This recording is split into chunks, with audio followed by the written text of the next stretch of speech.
Assalamualaikum warahmatullahi wabarakatuh.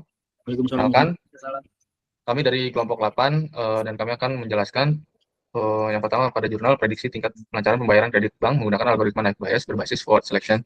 Pada kelompok 8 yang berontakan 3 orang, saya akan memperkenalkan terlebih dahulu. Yang pertama ada saya Abdul Hussein Kamil dengan NPM 025. Lalu selanjutnya. Perkenalkan, nama saya Arif Dwi Putra dengan NPM 2408 1011021. Perkenalkan, nama saya Ahmad Yasin Alakso dengan NPM 2408 1010126. Baik, pada yang pertama izinkan saya menjelaskan jurnal berikut dalam singkat 2. Itu yang pertama ada abstrak. Tujuan dari penelitian ini adalah mengoptimalkan algoritma naik bias dengan seleksi fitur forward selection untuk dapat meningkatkan hasil operasi atau tingkat keberhasilan yang didapatkan dari prediksi pembayaran kredit. Data yang akan digunakan dalam penelitian ini berasal dari Bank XY yang berada di Gorontalo. Lalu selanjutnya ada pendahuluan. Keuangan merupakan tulang punggung dari setiap bisnis. Sebagai bisnis yang tumbuh perlu lebih banyak modal untuk membantu sebagai kegiatan operasional dan non operasional. Untuk membiayai kegiatan setiap organisasi memiliki dua sumber, yaitu sumber eksternal dan internal. Next. Yang selanjutnya ada confusion matrix dalam bidang pembelajaran mesin confusion matrix dikenal sebagai tabel memungkinkan atau matrix error yang merupakan tata letak tabel khusus yang memungkinkan visualisasi kinerja algoritma yang biasanya supervised learning. Dalam unsupervised learning itu biasanya disebut matching matrix. Next. Ada regresi linear. Regresi linear adalah metode statistika yang digunakan untuk membentuk model hubungan antara variabel tingkat dengan satu atau lebih variabel bebas. Apabila banyaknya variabel bebas hanya ada satu, disebut sebagai regresi linear sederhana, sedangkan apabila terdapat lebih dari satu variabel bebas disebut sebagai regresi linear berganda. Next. Yang selanjutnya ada metode penelitian. Metode pengumpulan data. Data yang akan kita gunakan dalam penelitian pada jurnal ini berasal dari Bank XY yang berada di Gorontalo. Data yang diperoleh berkaitan dengan semua aspek dari nasabah kredit, termasuk informasi pribadi dari nasabah, parameter yang menentukan kelancaran kredit adalah usia, status perkawinan, dan lain-lain. Oke, selanjutnya kita akan membahas pada Excel-nya, datasetnya.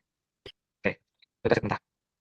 Nah, bisa kita lihat di sini ada dataset mentah. Nah, dataset mentah yang kita dapatkan di sini berbeda dengan pada jurnal. Karena yang di jurnal itu mengandung data-data yang menurut kita tidak cocok untuk ditampilkan karena mengandung privacy. Demi menghargai privacy, kita menggunakan dataset yang diambil dari Kaggle, tetapi serupa dan bisa diambil contoh untuk menjelaskan. Lalu yang selanjutnya kita akan membahas dataset mentah. Yang pertama itu adalah ID. ID itu adalah ID unik dari peminjam. Lalu yang selanjutnya ada age, yaitu umur. Lalu selanjutnya ada income, pendapatan. Lalu selanjutnya ada loan amount, adalah jumlah pinjaman. Lalu credit score. Nah, credit score ini bertujuan untuk pada pihak penyedia pinjaman agar bisa memantau atau bisa melihat histori atau riwayat dari peminjam. Semakin besar peminjam kredit skornya, maka akan semakin baik juga penyedia menilai peminjam dengan credit score. Lalu ada amount employed, adalah jumlah peminjam bekerja, adalah misalnya contoh yang paling atas ada 54, maka peminjam sudah bekerja selama 54 bulan. Lalu next ada credit lines, interest rate, dan long term. Long term itu adalah jumlah jangka waktu peminjam, itu 24 bulan ya, Mas Yasin? Ya, betul. Oke, yang selanjutnya ada DTI ratio, yaitu adalah bunga. Terus selanjutnya ada education, riwayat education yaitu ada bachelor, high school, master, dan lain-lain. Lalu ada employment type, yaitu status kerja peminjam, yaitu ada part-time, unemployed, self-employed, dan lain-lain. Lalu ada marital status, yaitu ada divorce, single, married, dan lain-lain. Divorce yang berarti bercerai, single yaitu sendiri, married atau menikah. Lalu has mortgage itu adalah apakah peminjam mempunyai aset atau tanah. Jika tidak, maka di pada tabel dijelaskan no. Jika mempunyai aset atau tanah, maka yes. Dataset mentah selesai, kita akan lanjut ke dataset bersih. Nah, pada dataset bersih ini adalah dataset mentah yang kita kategorikan. Nah, jadi kita buat lebih enak atau lebih mudah lah ya. Lalu yang pertama itu ada kategori umur, ada age kategori, ada income kategori, ada amount kategori, dan lain-lain. Nah, kategori di sini berasal kebanyakan dari yang di data mentahnya itu numerik. Nah, seperti age, income, amount, credit score, amount employee. Nah, tapi ada juga kategori yang dari dataset mentahnya itu sudah menjadi kategori, seperti contohnya purpose ya. Coba bisa dilihat Mas Arif, purpose bagian kanan. Yang kanan Mas Arif. Oke, purpose. Nah, bisnis itu loh, bisnis. Yang di kanan. Nah, oke. Nah, pada kategori di sini sebelumnya itu banyak kategori-kategori seperti lebih dari 5 ya Mas Yasin ya. Ya. Nah, pada udah dataset bersih kita kategorikan menjadi 4, yaitu kendaraan, education, bisnis, dan lain-lain. Jadi contohnya education itu pendidikan dan lain-lain, bisa dilihat. Oke, yang selanjutnya ada scroll ke kiri Mas. Selanjutnya ada persentil. Nah, apa itu persentil? Persentil itu adalah persen dari rata-rata. Bisa kita lihat indikator 33% dan 66%. Nah, jika 31%, 33%, maka menunjukkan umur di bawah 31 ke bawah, dan 48, umur 48 maka menunjukkan persentilnya itu 66%. Nah, jika di tengah-tengah maka menunjukkan muda ya Mas Yasin ya. Di bawah 33% muda, terus di tengah-tengahnya itu dewasa, di atas 66% lansia. Oke, nah bisa kita lihat dari yang age itu, yang pertama itu umurnya 27, makanya masuk ke kategori muda ya Mas Yasin. Coba bisa kita scroll ke kanan Mas Rif. Yang biru, yang umur, nah itu muda, bisa lihat. Ya, karena tadi umurnya 27, masuknya ke persentil 33%. Saya bilang mudah ya. Oke, selanjutnya ada training. Bisa dilanjut Mas Yasin, ada training 80. Oke, berikutnya untuk data training. Di situ kita ambil semua data kategori yang sudah dibersihkan di sheet data bersih. Kita ambil semua datanya, kemudian kita taruh di tabel yang warna biru itu data bersihnya. Kita ambil nilainya saja, jadi nggak pakai rumus Excel-nya. Mudah, semuanya diambil. Kemudian data itu tadi digunakan untuk menghitung probabilitas prior dan probabilitas kondisional. Nah, untuk probabilitas prior, di situ ada dua kelas, yaitu lancar dan gagal. Nah, itu kita hitung dulu di default kategori berapa banyak jumlah yang kreditnya gagal dan kreditnya lancar. Nah, di data ini sudah kita pilih 800 data yang lancar dan 800 data yang gagal. Sehingga probabilitasnya 0,5 untuk lancar dan 0,5 untuk gagal. Kenapa kok dipilih 0,5 dan 0,5? Karena untuk memudahkan dan melatih prediksinya agar bisa seimbang. Jadi prediksinya bisa lebih tepat lagi karena di situ datanya sama rata, 50% lancar tapi juga 50% gagal. Jadi bisa di training dengan lebih akurasi. Kemudian kan probabilitas prior ini adalah dependent variable, yaitu default kategori tadi, dia tidak bergantung dengan variabel lainnya. Sedangkan untuk yang tabel berikutnya yaitu probabilitas kondisional, ini adalah variabel yang independen. Misalnya usia, terus kemudian edukasi, dia itu bergantung pada tabel default, sehingga dia merupakan independen, karena dia bergantung. Nah, di situ ada tabel probabilitas umur. Di probabilitas umur ada variabelnya, kemudian ada nilainya. Nah, nilai ini tadi dari hasil pengkategorian tadi. Untuk umur kan tadi dibagi menjadi 3 kategori, muda, dewasa, dan lansia. Nah, kemudian kita hitung probabilitasnya dengan rumus life bias, yaitu yang digambar itu P dalam kurung A dibanding C sama dengan N A, C dalam kurung plus 1. Plus 1 ini untuk Laplace smoothing, sehingga datanya bisa lebih akurat dan lebih bersih. Jadi menghindari nilai 0, kemudian dibanding dengan N dalam kurung C ditambah K ini kategori. Nah, rumus itu kita terapkan di rumus Excel, di PX lancar, itu di pencet Mas Arif. Untuk rumus life bias, di Excel seperti ini. Nah, rumusnya itu ada count if, boleh dipencet Mas Arif count if-nya. Nah, itu tabel yang dipilih count if. A3 itu berarti kita pilih yang tabel dari umur, kita pilih semua. Kemudian kita juga pilih tabel X4. X4 ini value-nya tadi yang kelas yang nilai muda, dewasa, dan lansia. Nah, rumusnya itu dibagi menjadi dua. Yang bagian atas count if, yang atas itu adalah bagian pembilang. Nah, bagian pembilang itu untuk menghitung jumlah data di mana nilai atribut pada kolom A sama dengan nilai yang diuji, yaitu X4. Dan kelasnya adalah lancar. Nah, X4 ini kan tadi kategori yang itu, dewasa, lansia, atau muda. Kemudian angka plus 1 ditambahkan sebagai Laplace smoothing untuk mencegah probabilitas yang bernilai 0. Kemudian dibanding dengan count if yang bawahnya lagi, yaitu untuk penyebutnya dibagi dengan count if Q3, yaitu kolom defaultnya. Pembagian penyebut menghitung total seluruh data pada kelas lancar, kemudian ditambahkan dengan jumlah kategori unik yang ada di kolom A. Jumlah kategori unik ini tadi kan 3, yaitu lansia, muda, dan dewasa. Tambahan ini merupakan bagian dari Laplace smoothing juga agar probabilitas lebih stabil. Jadi hasilnya adalah di PX lancar ini hasilnya muncul probabilitasnya, yaitu pembagian kedua bagian tersebut adalah probabilitas bersyarat. Nilai probabilitas ini kemudian akan dikalikan dengan probabilitas atribut lain untuk menentukan kelas akhir pada proses klasifikasi naive Bayes. Nah, itu nanti akan dilakukan di sheet yang berikutnya. Nah, jadi untuk pada sheet ini di probabilitas umur, misalnya itu ada muda. Nah, itu hasil geser Mas ke yang itu tabel yang warna biru, yang warna hijau. Nah, ya. Nah, itu muda ada 0,2. Ya, itu berarti probabilitas dari peminjam yang berusia muda, probabilitas dia hutangnya lancar itu sebanyak 22%. Kemudian probabilitas untuk gagal itu 43%. Jadi lebih tinggi yang usia muda, lebih banyak terjadi kegagalan pada kreditnya. Untuk rumusnya lancar dan gagal ini sama, cuma diganti di penyebutnya aja, kan itu ada titik 2 lancar itu. Nah, itu tinggal diganti menjadi gagal gitu. Coba masih pencet yang gagal. PX gagal. Nah, itu tinggal kita ganti PX gagal. Jadi gagal. Kemudian untuk yang lain-lainnya count if-nya, count if atas sama count if bawahnya tetap sama. Kemudian tinggal untuk yang dewasa juga tinggal disesuaikan X4-nya ini berarti diganti jadi X5 kalau dewasa. Kalau lansia berarti X4-nya diubah jadi X6. Untuk A3 dan Q3-nya tetap karena memang itu untuk rumus naik biasnya. Kemudian untuk income ini juga sama, rumusnya kita pakai seperti tadi. Hanya berarti sekarang kita ubah tabelnya yang A3 tadi menjadi tabel daripada income kategori. Nah, kita ke data testing. Untuk data testingnya ini kita mengambil 20% dari data bersih. Dan kita akan menghitung dari likelihood, dari kelas lancar dan gagal, prediksi, evaluasi, dan kita akan menghitung kesimpulannya dari yang kita hitung ini. Yang pertama kita akan menjelaskan rumus dari likelihood lancarnya, dari kelas lancar. Kurang lebih seperti ini untuk rumusnya. Sebelum itu likelihood itu kita mencari peluang munculnya suatu nilai dari data yang kita ketahui. Maka untuk rumusnya kurang lebih seperti ini. Ini ln itu fungsi dari lognya, terus kita mengambil dari data training ini dari probabilitas rakyatnya. Di sini sama dengan 0 itu false. Terus ini kita akan satunya sama dengan split sampai 10. Karena kita ini karena masalah probabilitas 0 atau 0 kurang seperti itu. Terus kita ambil lagi dari data training yaitu probabilitas PM-nya yaitu 0,5. Terus kita tambahkan untuk menghitung semua kategorinya.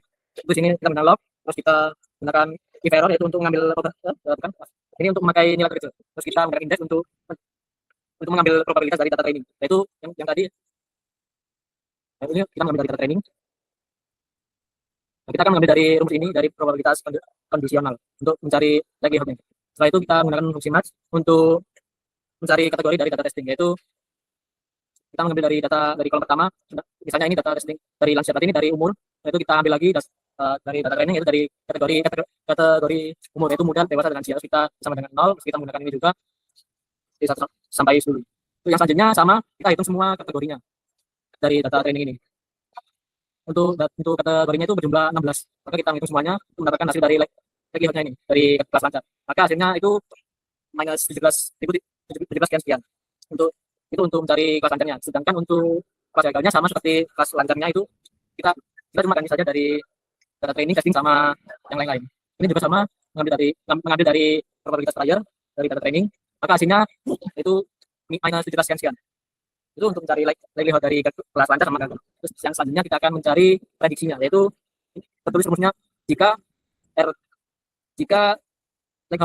likelihood lancarnya kurang dari gagal, maka akan tertulis ini ada lancar dan gagal. Untuk hasilnya ini adalah gagal, hanya lebih dari likelihoodnya gagal, maka ini hasilnya gagal untuk kolom yang pertama.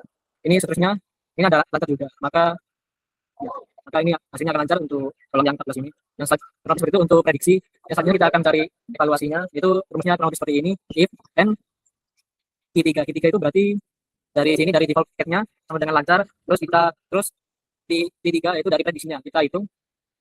Nanti akan muncul TP, yaitu true positif, true negatif, false positif, dan selanjutnya false negatif. Untuk mencari evaluasinya, maka hasilnya untuk kolom pertama itu dan itu true negatif. Untuk dari bawah ini sama, di sini ada yang dapat evaluasinya itu VP, yaitu false positif. Seperti itu untuk mencari evaluasi. Dan selanjutnya kita ke kesimpulan, yaitu di sini untuk true positifnya kita mendapatkan 115 dari kolom evaluasinya, dan selanjutnya ini untuk DN atau true negatif kita mendapatkan 124. Untuk false positif kita mendapatkan 76. Untuk rumusnya kita menggunakan counting Q3 dari kolom evaluasi sampai bawah. Ini datanya itu berjumlah 400. Ini dari sini, dari kesimpulannya, dan untuk mencari FP-nya ya, kurang lebih seperti itu. Dan juga untuk FN-nya atau false negatifnya itu berjumlah 85. Sini kita akan cari akurasi juga. Untuk rumusnya ini seperti ini, X3, yaitu dari TP-nya ditambah TN terus dibagi. Di sini ini TP terus ditambah TN ditambah FP dan juga ditambah FN. Maka hasilnya itu 0,59 sekian. Itu untuk akurasinya. Yang selanjutnya kita akan menghitung NB lancar dan gagalnya. Ini untuk tabel umurnya, di sini nilainya ada 3 kategori, itu muda, dewasa, dan lansia. Untuk mencari NB lancarnya di sini kita menghitung 0,5, ini adalah probabilitas akhirnya. Dan juga di sini kita mengambil dari probabilitas kondisional dari data trainingnya, itu yang ini. Maka kita kalikan dan hasilnya mendapatkan 0,1 sekian. Dan juga untuk yang gagalnya sama, kurang lebih seperti yang lancar tadi. Ini 0,5 dikalikan dengan probabilitas kondisional dari kelas gagalnya. Dan di sini juga untuk prediksi, kita akan memprediksikan untuk rumusnya jika X14 yaitu dari NB lancarnya lebih dari Y14 yaitu dari NB gagalnya, maka akan dikategorikan atau diprediksi gagal. Untuk yang dewasa juga sama caranya. Untuk yang NB lancar kita ambil dari yang data training tadi untuk probabilitas prior sama kondisional. Untuk prediksi juga sama, kita rumusnya seperti yang tadi, lebih dari NB lancar dan gagalnya, maka akan diprediksikan gagal. Sini kan NB gagalnya lebih besar dari NB lancar, maka akan diprediksi gagal. Untuk yang lansia juga sama. Ini untuk NB lancarnya rumusnya kurang lebih seperti yang muda tadi, yang kategori muda ini sama. Dan yang NB gagalnya juga sama. Terus rumusnya kurang lebih seperti ini. Untuk prediksinya juga sama, lebih dari ini, jika NB gagalnya lebih dari NB gagal, maka di sini untuk lansianya ini prediksinya lancar ya, karena lebih besar nilainya. Kurang lebih seperti itu. Kita akan lanjutkan ke program Python-nya. Untuk itu akan dilanjutkan oleh teman saya. Ya, jadi tadi kan di Excel sudah di training 80%, kemudian yang 80% data, kemudian di testing 20 data. Nah, kemudian kan sudah didapatkan kesimpulan tadi 0,59% akurasinya. Nah, dari situ kita buat kode Python berdasarkan Excel dan juga berdasarkan jurnal yang kita pakai sebagai referensi untuk studi kasusnya. Nah, di sini untuk kode Python-nya di awal ada import. Untuk library-nya, library yang digunakan adalah library pandas untuk membaca proses dan menulis data dalam bentuk tabel. Library math digunakan untuk menghitung logaritma natural pada probabilitas yang bertujuan untuk mencegah underflow numerik akibat perkalian nilai probabilitas yang sangat kecil. Library Google Colab file digunakan agar mudah dapat mengunggah file CSV secara langsung pada website Google Colab. Nah, pada library ini kita tidak menggunakan library naik bias karena di ketentuan tidak diperbolehkan, sehingga di sini menggunakan pandas dan math. Nah, berikutnya ada fungsi selanjutnya, yaitu fungsi load CSF. Fungsi load CSF ini untuk agar user bisa mengupload file CSF secara interaktif, nama file yang diambil secara otomatis sehingga program tidak tergantung pada nama file tersebut. Kemudian di bawahnya ada df sama dengan pd.read.csf. Ini adalah untuk membaca terlebih dahulu filenya apakah menggunakan delimiter tab, karena beberapa file CSF dari Excel atau sistem tertentu menggunakan pemisahan tab. Kemudian ada fallback ke delimiter koma if df.save dalam kurung 1 sama dengan 1 df.pd.read.csf file name. Jika hasil pembacaan menghasilkan 1 koma berarti delimiter salah. Oleh karena itu program otomatis mencegah delimiter koma tanpa kepentingan eksekusi. Kemudian di bawahnya ada if default target default kategori. Ini untuk mengecek apakah pada kolom target berada pada kolom target default kategori berada pada baris pertama. Jika tidak ditemukan, maka diasumsikan header berada di baris kedua.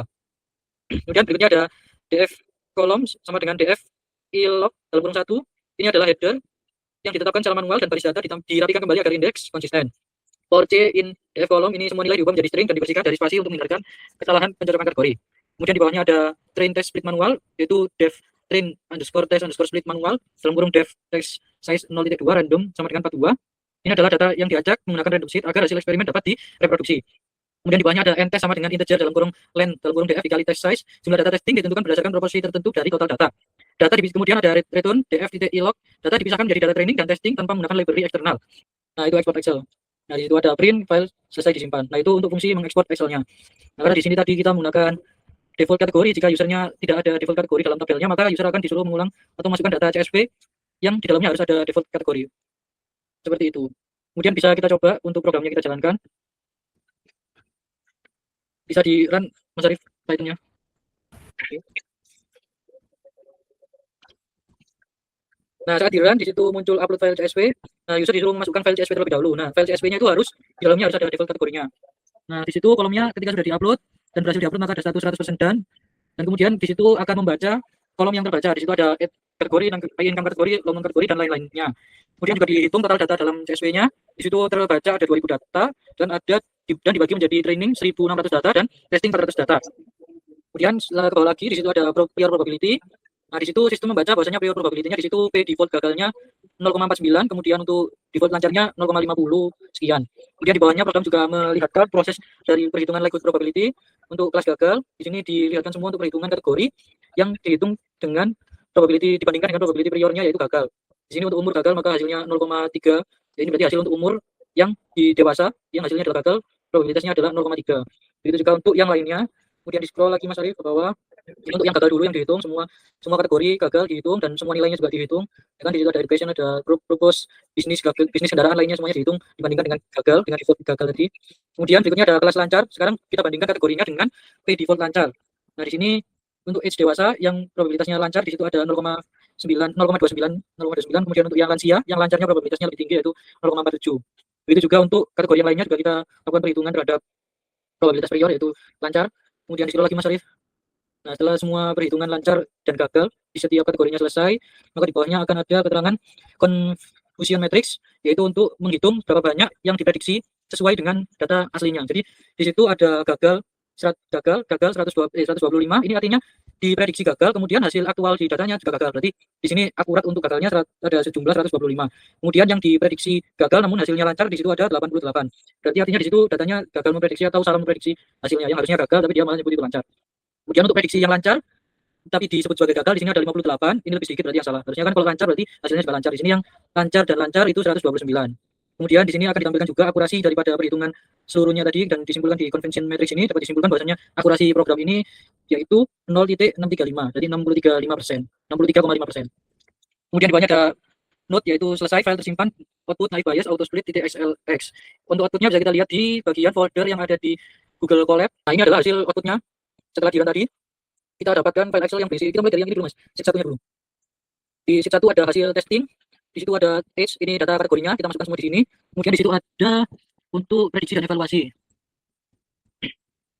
Nah, di hasil testing itu ada juga log yes dan log no. Itu adalah singkatan dari nilai log likelihood untuk setiap kelas target yang dihitung dengan model high bias. Nilai ini merupakan hasil penjumlahan log probabilitas prior dan likelihood. Semakin besar nilainya lebih mendekati 0, semakin besar peluang data tersebut masuk ke kelas tersebut. Kemudian di sebelahnya lagi ada kolom prediksi. Kolom prediksi ini berisi hasil kelas yang dipilih oleh model, yaitu kelas dengan nilai likelihood tertinggi untuk setiap baris data. Ini adalah output utama klasifikasi. Kemudian di sebelahnya lagi ada kolom evaluasi yang nilainya berisi benar dan salah. Kolom evaluasi ini menunjukkan apakah hasil prediksi sesuai dengan nilai aktual pada kolom default kategori. Nah, di situ bisa kita lihat ada jumlahnya yang benar berapa, jumlah yang salah berapa, seperti yang tadi di Google Colab. Jadi dia menampilkan actual dan prediksinya yang benar true positif dan true negatif dan false positif dan false negatif. Nah, di situ dimunculkan di tabel sama seperti tadi yang di Google Colab 125 sama 8 berapa itu? Sama yang data lancar 88, kemudian itu 58 dan 129. Datanya sama seperti yang ditampilkan tadi di Google Colab. Kemudian di situ hasil akurasinya adalah 0,635 sama seperti tadi. Untuk rumusnya di sini rumus Excelnya B2 ditambah C3 dibagi dengan semua yang ada di tabel ini, semua nilai yang ada di tabel ini ditambahkan kemudian dibagi dengan B2 dan C3. Jadi seperti itu. Cukup sekian presentasi dari kelompok kami mulai dari jurnal, Excel hingga hasil running di Google Webnya. Kurang lebihnya mohon maaf dari kelompok kami. Assalamualaikum warahmatullahi wabarakatuh. Waalaikumsalam warahmatullahi wabarakatuh.